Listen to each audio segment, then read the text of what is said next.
Eagle Jon. Today we're going to talk a little bit about maintaining a fire.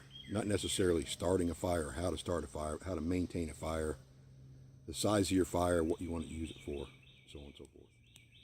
So here you can see I've got a small fire started.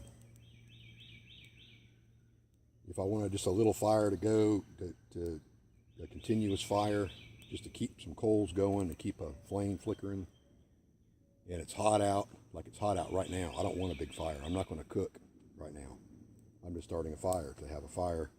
That's what I do when I go camping. Plus you can use it for boiling water, drying your clothes. It's also, like I said, another element in front of you if you're by yourself, something to keep you company. It's a living thing. So this is a small fire. This is how you maintain a small fire. You don't add bigger sticks to it. Thumb-sized sticks, which is what you would add next, of course. And you don't want to add bigger sticks, of course, because that'll get the fire going bigger. Fire thrives on fuel. Whatever you feed it and how much you feed it, the quantity of wood you feed the fire is how big it'll get.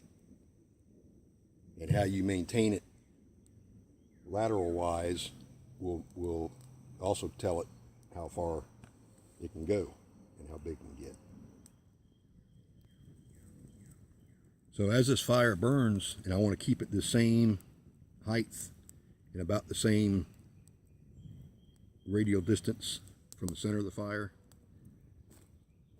I'll take these small pieces that are already burned on the ends and I'll just move them up to the center.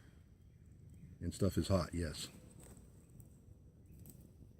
You always want to, before you pick up the end of a stick, you look at it.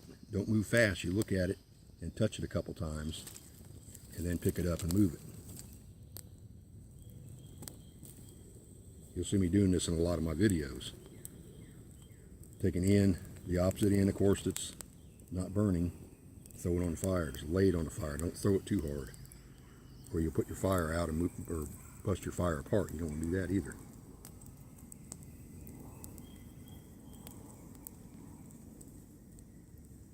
Of course, all your heat from your fire is going up that way. A little bit of the heat's coming out to the sides laterally.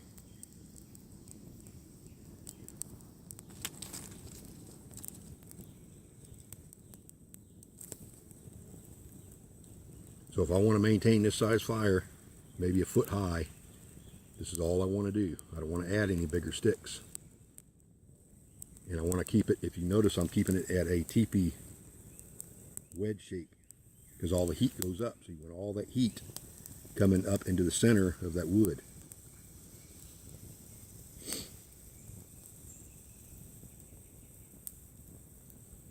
So you need heat, you need fuel, which is your wood, of course. It could be your clothing. It could be anything that burns as fuel. Fire does not care what it burns. It'll burn whatever you have available that will burn. And it'll burn as much as you have to burn.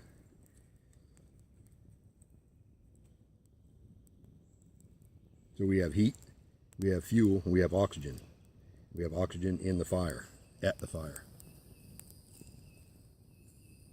Some of these little pieces, I'm going to keep moving up to the fire. This is all I want right now. And when I stop feeding the fire will go out because I'm taking away the fuel. If I take away any of those elements, heat, fuel, or oxygen, the fire will go out, eventually go out, or go out immediately.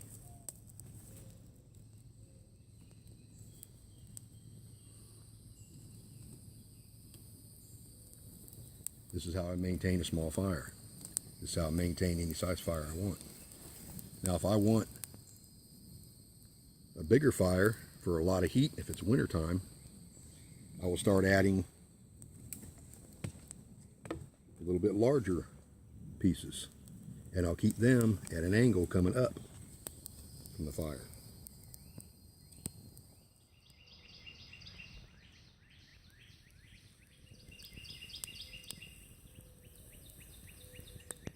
Now in this instance, I have no flame left. I have coals down there. So I have fuel, which are my logs and my wood.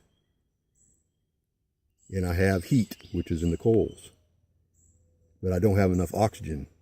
So let's add some more oxygen to it and see what happens.